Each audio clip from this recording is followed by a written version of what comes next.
Yeah, we back.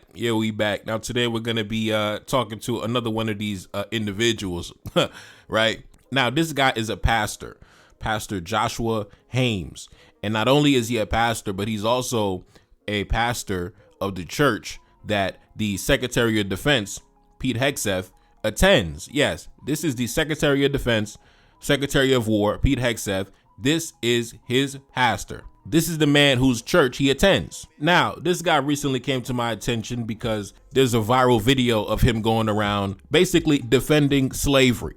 And basically, you know how these guys do, using the Bible to defend slavery, right? They always got to weaponize the Bible to justify all their crimes. You know how they do. It's part of the culture, right? Everything they do, they weaponize the Bible to justify it. So it is what it is. In this scenario, it's no different. But anyways, I'm going to jump into actually, before we get started, let's get to know the individual first before we jump into the commentary and things like that, right? Take a look up on the screen.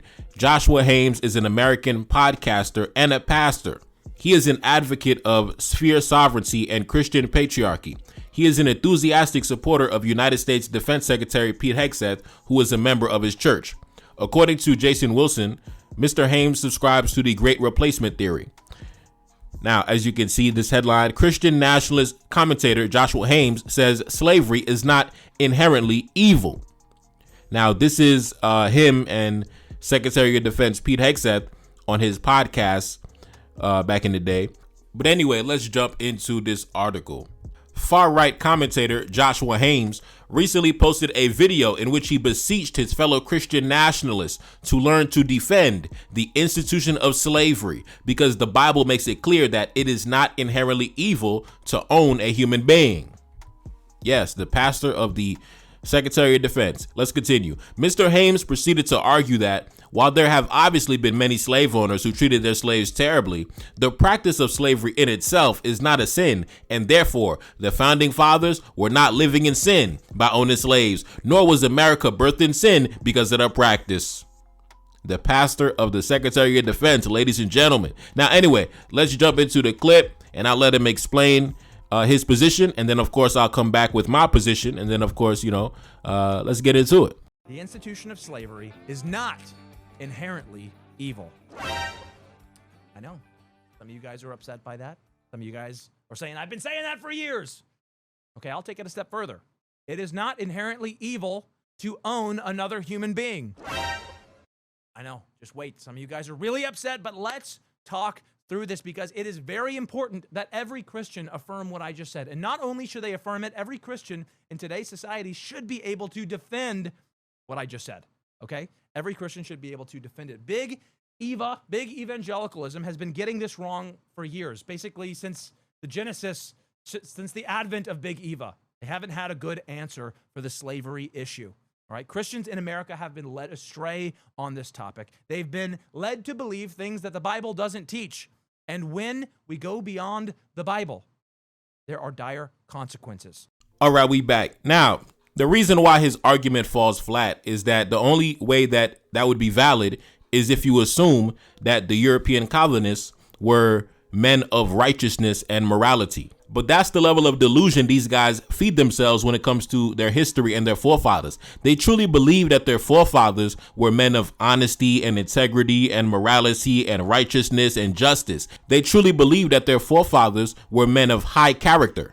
That's the only way an argument like this would make sense, right? Basically saying that the institution in itself is not evil, right? And it's an argument that I've heard many times before, right? The benevolent slave master, right? The generous planter. Basically trying to compare the European planters to, businessmen, no different than somebody who owns a corporation and has employees. They're trying to say that these men were no different than, CEOs of Fortune 500 companies. And that's what it was, right? But that's not the case. Now, thankfully, all praises due to the ancestors, the forefathers who wrote books, left literature behind for us to read, and gave their direct testimony of what happened back during those times. Now, today we're going to go back to the legendary book, The Colonial System Unveiled. Now, this book came out back in the year 1814, right? And it was published by the government of King Henry Christophe, the King of Haiti. And this is, like I said, one of the most important books ever released in the history of the black race, from the perspective of the black race and not the perspective of the European planter. But before we jump into the book, let's learn about the book. Let's provide some information on this legendary piece of work. Take a look up on the screen. The Colonial System Unveiled is divided into two sections. The first documents the history of colonization and slavery on the island of Saint-Domingue, and the latter describes in detail the inhumane acts committed by the French colonists and plantation owners whose names are provided. Vasti, the author, advocates for the necessity of violence in retaliation against colonialism. Now, Vasti was a government official in the government of Christophe back in 1814. So anyway, take a look up on the screen. Scholars regard Vasti's book as the first of its kind. Instead of relying on European abolitionist arguments, like the Christian nationalist pastor in the video, it provided a history of colonization and slavery from a Haitian viewpoint. Now, of course, this book was released by a Haitian revolutionary leader, but slavery in this part of the world, at the end of the day, whether it was in Jamaica, whether it was in Barbados, whether it was in wherever it was at, it was still the same crimes against humanity taking place. So anyway, let's continue. As secretary to Christophe, Vasti's work was a form of public diplomacy for the newly independent Haitian state. It was written to defend Haitian sovereignty to a European audience, which was still attempting to undermine and isolate the new republic. The book documented in detail the horrific and inhumane acts of violence committed by the French plantation owners, naming specific individuals and turning the text into a form of testimony. This transformed colonial crimes from an abstract concept into a personal and legal charge, effectively putting the entire colonial system on trial. Now, today we're going to go into some excerpts from that book, right? Because the so-called, the Christian pastor, he believes that slavery in and of itself is not evil. But like I said, that argument only works if you believe that European men are naturally righteous and upright and are men of morality and high character. But we know that's not the case, right? So obviously these men were not carrying out slavery in a humane manner. These men took full advantage of the impunity they enjoyed to commit crimes against humanity for their own personal pleasure and their own personal amusement, right? Now, in this book, The Colonial System Unveiled, the author, Vasti, who was a government official at this time, he conducted interviews around the country with elders who shared their stories of what they witnessed on the colony, right? And provided the names of the colonists that committed the crimes. In one story, he calls out a gentleman by the name of Mr. Lombard. And Mr. Lombard was a lawyer at the Superior Council in Port-au-Prince. And one thing he would do for entertainment would be cutting off the ears of enslaved people for amusement. There was another gentleman by the name of Mr. Corbière. And one thing he did was he actually buried an enslaved man and a horse together in the same grave, right? The man was buried alive with the horse, right? Another instance I read in the book was another planter, I forget his name, but he was buried alive inside the belly of an animal, right? Yes, they opened up the belly of an animal, they put him inside, and then they shut the belly of the animal and they buried him alive in the ground. There was another planter by the name of Mr. Cockburn, and he buried enslaved people alive up to their necks and let them die slowly baking under the Caribbean sun. Something else he liked to do was to use the body parts of blacks as basically ornaments decorating his driveway and his house, right? So you go up to Mr. Cockburn's house and you'll see the heads of blacks and the arms and legs of blacks displayed, in front of the house as ornaments, as decoration, right? Body parts of blacks all in front of his house, right? Usually people have a garden in front of their house as decoration. Maybe they might have a flag, hanging in front of their house. But when it came to Mr. Cockburn, he had body parts of blacks, dismembered body parts as his household decoration for his house. Yes. Take a look up on the screen.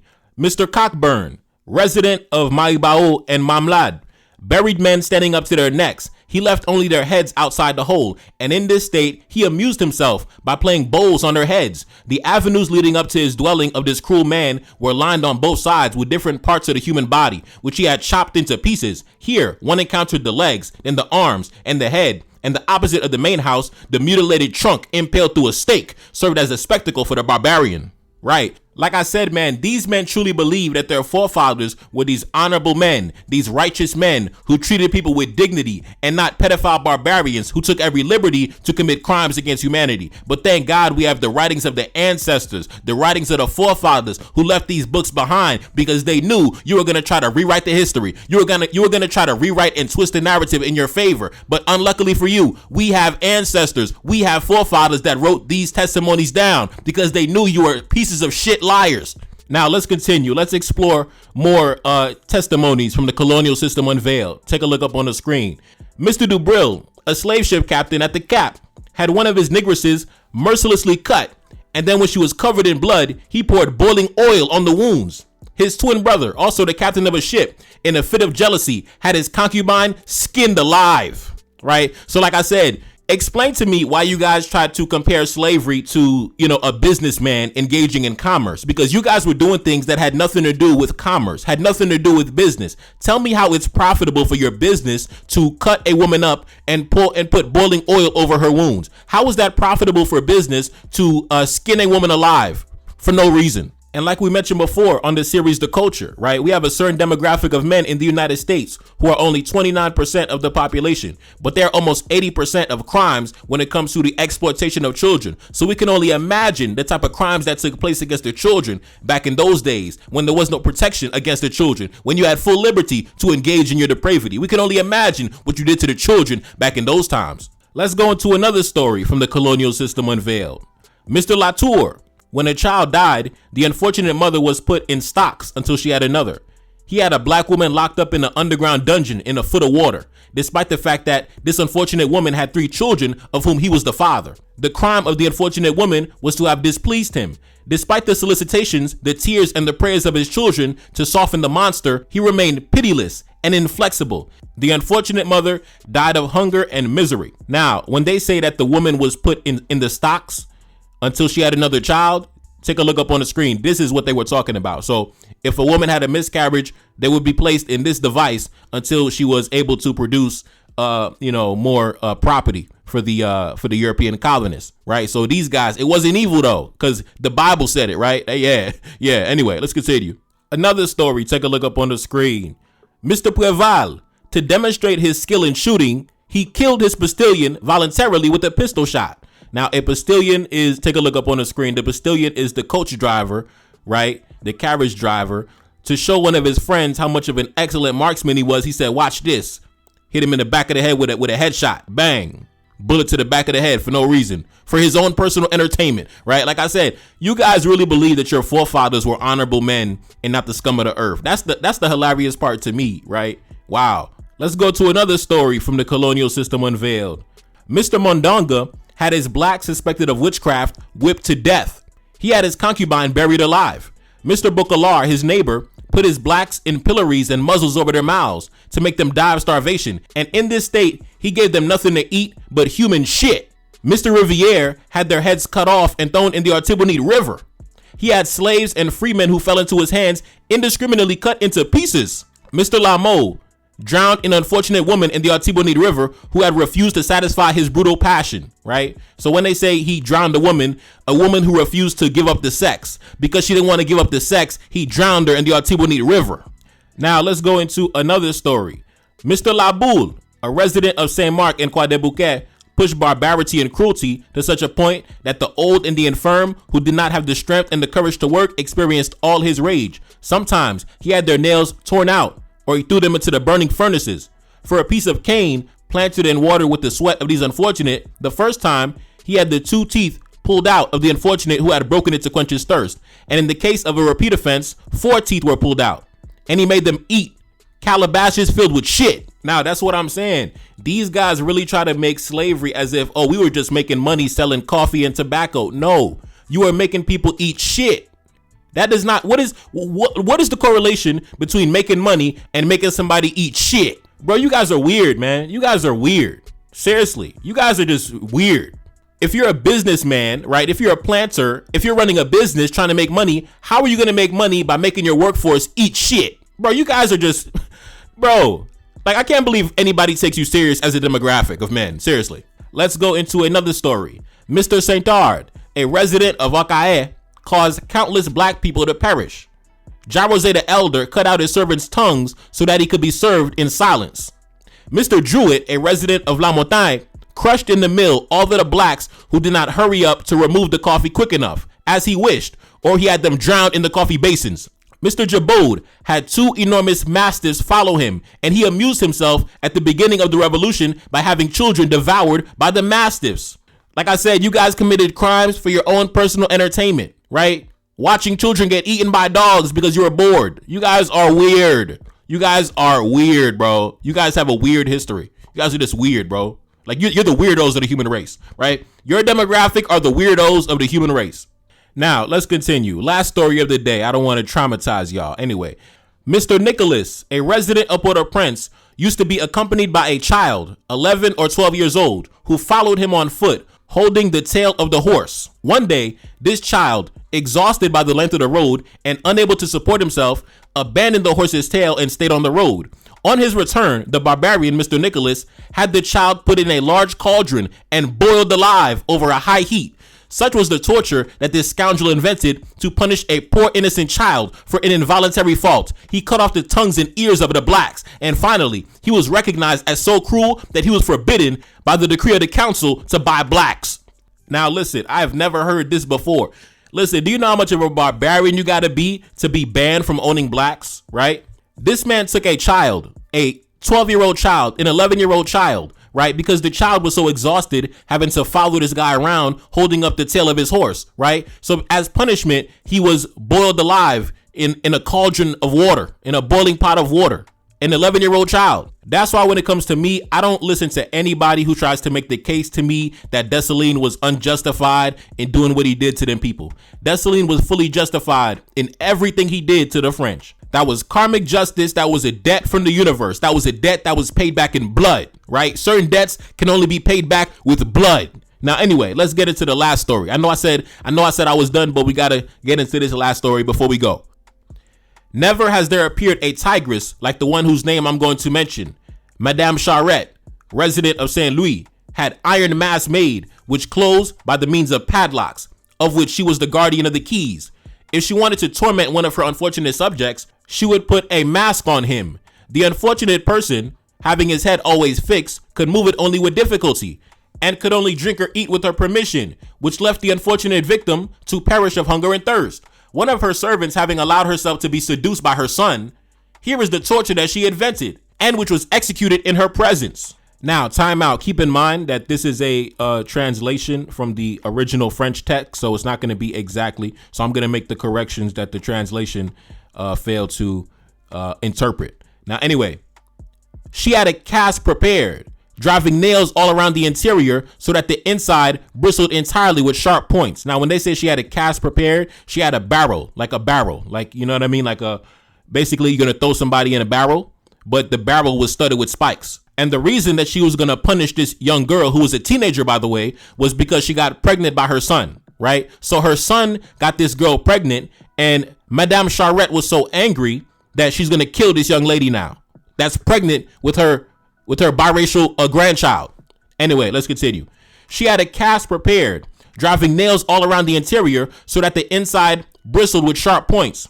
When this was finished, she had the unfortunate servant come with all her companions. She took a razor and cut off the ears of the victim, right? So before she dumped her in the studded barrel with spikes, we cutting off her ears. Now, keep in mind, this was somebody, the reason she's getting her ears cut off and she's getting tortured to death was because her son got her pregnant, right? Her son, the sexual degenerate bastard son that she has, the piece of shit son that she has, the motherfucker that she has as a son, got her pregnant. So now, as punishment, she's going to kill this teenage girl along with the biracial baby that's growing inside her stomach. Now, let's continue. Now, keep in mind, the translation of the text was done terribly. So I'm going to read it as it was properly written so nobody gets confused. Let's continue. Despite the situation, the fact that she was pregnant by her son, a situation that should have softened even the most savage heart, the prayers of the victims and her tears availed for nothing. Madame Charette had her seized by her companions, her closest friends, and forced them to throw her into the barrel. The ends of the barrel were immediately sealed shut, and then it was rolled down a very tall mountain. When they reached the top of the mountain, Madame Charette ordered them to release the barrel, which rolled down into the abyss At the bottom, she had it broken open, and the poor woman, still trembling and half alive, was thrown into a pit of fire and burned alive. Now, that's just a handful of stories, from the colonial system Unveiled. That's just some random stories I picked out of that book, some testimonies from the ancestors, who conducted interviews with Vasti, who shared their testimony and their stories from the days of the colony. Now, keep in mind, this was the French colony of Saint-Domingue, right? But at the end of the day, it's still connected to American history because the planters in Louisiana weren't much different. The planters in Louisiana and Saint-Domingue weren't much different, right? The planters in South Carolina and Saint-Domingue weren't much different. So if they were making us eat shit in Saint-Domingue, if they were killing, little boys and killing little girls in Saint-Domingue and having orgies with children in Saint-Domingue, then you don't think they were doing similar things? You don't think they were doing similar things in the United States? You don't think these guys were messing with little boys and girls in the United States? You don't think these guys were committing atrocities in the United States? You don't think these guys were committing all types of sexual crimes against children in the United States? You don't think they were burning people alive in the United States? So, like I said, man, all of this history is connected. And keep in mind, the United States was one of the main destinations for the French colonists to run to after the revolution, right? Besides Louisiana, they also went to other places like South Carolina, like Virginia, right? They went to places all over the United States. The United States took in a lot of the French planters. So you don't think the French planters took all that barbarism, all that savagery, and took it to the United States? Of course they did. Of course they did. So, like I said, this so-called pastor, trying to defend something that doesn't need to be defended, like I said, that argument of slavery not being evil only makes sense if you believe that European men are naturally moral, upright, and righteous men, which we know they're not. You don't embody those characteristics. And when given full liberty to operate with impunity, you committed atrocities and mass murder and mass sexual assaults and crimes against children and just pure barbarism, right? Just pure barbarism all around. So thankfully, due to the fact that we have ancestors that wrote these things down to debunk your testimony, right?